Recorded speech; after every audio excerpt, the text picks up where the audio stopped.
press conference so that we can talk a little bit about two cases that happened over this past weekend, both of them involving the mistreatment of small children. And by small children, I mean 1-year-olds, I mean 2-year-olds. And I think that it's important to let our community know what we're doing out there. On Saturday night at the Ticket Sports Bar on Davis, a Madison Hart, she's 27 years old. She showed up at the Ticket Sports Bar and stayed about 20 minutes. She tried to leave. The employees and some patrons at the Ticket Sports Bar were so concerned about her that they stopped her from leaving and called law enforcement. Escambia County Sheriff's deputies get there, and we end up taking her for a Myers Act for her own safety because she's so intoxicated. She says that she didn't drive. She says that she got there and someone obviously dropped her off. Never mentioned a car, never mentioned anything at the Ticket Sports Bar. Once she's at the medical facility that we took her to, a relative says, hey, she's supposed to have a 1-year-old with her, and this is a car description. And so we go back to Ticket Sports Bar and we find a 1-year-old child inside a vehicle with the windows up in the heat that we've been experiencing over the last couple of days. We actually have to break the windows out to save this child, this 1-year-old child who was suffering from heat-related illness. We took that child, or we had that child taken to a medical facility, and that child was released over to Child Protection Team. Again, Ms. Hart, who is right here, leaves her 1-year-old in her car, windows rolled up, no air conditioning, goes inside a bar, comes outside when she's confronted by employees and deputies, never mentions a 1-year-old in her car, never mentions a car, goes with the deputies to this medical facility, and it's not until a relative notifies us and says, hey, there's a baby somewhere, a 1-year-old baby somewhere. So we go there, and sure enough, we have to break the window out while Ms. Hart never confesses to having a child there. So she is charged now with child neglect with great bodily harm, and she is under a no bond, or she was at least on Sunday afternoon. So you can imagine, the shock of the employees and of the deputies when they find out that there was a 1-year-old left in a car in this type of a heat. The second thing I want to talk to you about real quick, and then I'll take questions if you have them. This one happened at the Lions Motel, the 3100 block of Martin Luther King. Roderick, right here, Roderick Randall was there with his girlfriend. He also had his 8-year-old son, and his girlfriend had twin 2-year-olds and a 1-year-old.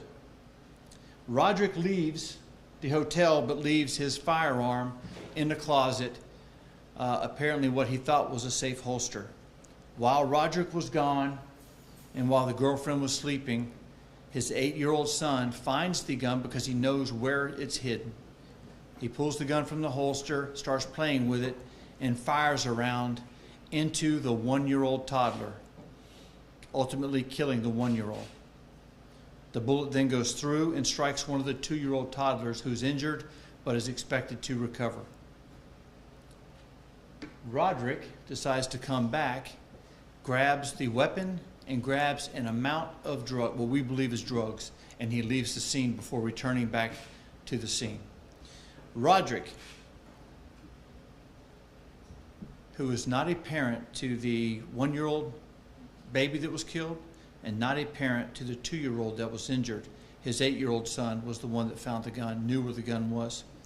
Roderick, by the way, has 129 pages of criminal acts when we started looking at his history.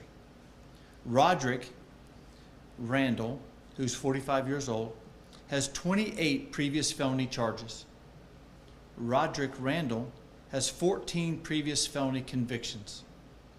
We charged Randall with possession of a firearm by a convicted felon, with tampering with evidence, culpable negligence, failure to safely store a firearm, and we have him in jail as we speak. I'm not sure actually he's in jail or not, but we took him to jail. So what we have here is a 14-time felony convict that has a gun in a local motel with a girlfriend, leaves that gun, fails to secure it, which enables an 8-year-old son, his 8-year-old son, to grab the weapon and fire it, killing a 1-year-old and injuring a 2-year-old.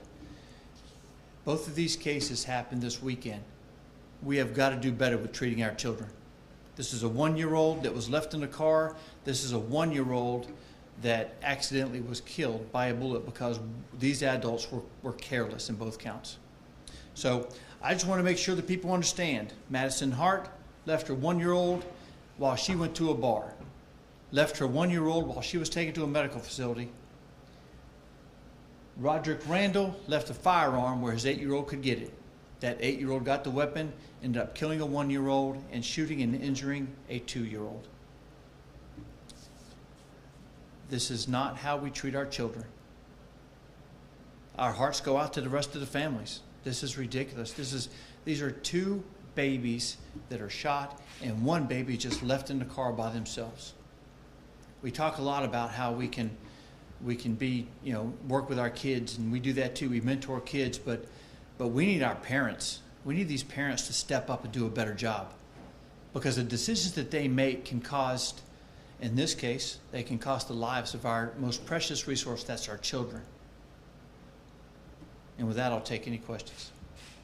Do you have any idea how long that baby was in the car for? I know that she was in the Ticket Sports Bar for approximately 20 minutes, and she came out in a condition that they felt that she couldn't go. But I understand it's about another hour that it took for us to get there and take her to a medical facility, and then the relatives started calling saying, "Hey, there's a baby somewhere." So I would say an hour, potentially even an hour and 20 minutes. First of all, 5 minutes is too long. But it looks to be, she was inside 20 minutes, and then it took us another hour to figure it out and to break the windows out. Any other questions? Sorry, was the baby okay? The baby was suffering from heat-related illness. The baby is expected to make a full recovery at the hospital. I just want to say thank you to those who noticed that the condition that Ms. Hart was in and stopped her. Had they not stepped in, she may have tried to get in the car and drive off in a intoxicated state, or she may have went to another bar, maybe even forgetting about her child in there, because clearly she had no concern for her 1-year-old. She was not in a position to care for him, and clearly didn't care. Anything else? Yes. That 1-year-old that died, was it a boy or a girl? I don't have the information. Girl. 1-year-old was a girl. And the twin? Both females. All right. So the 1-year-old, again, it was 1 round that was shot.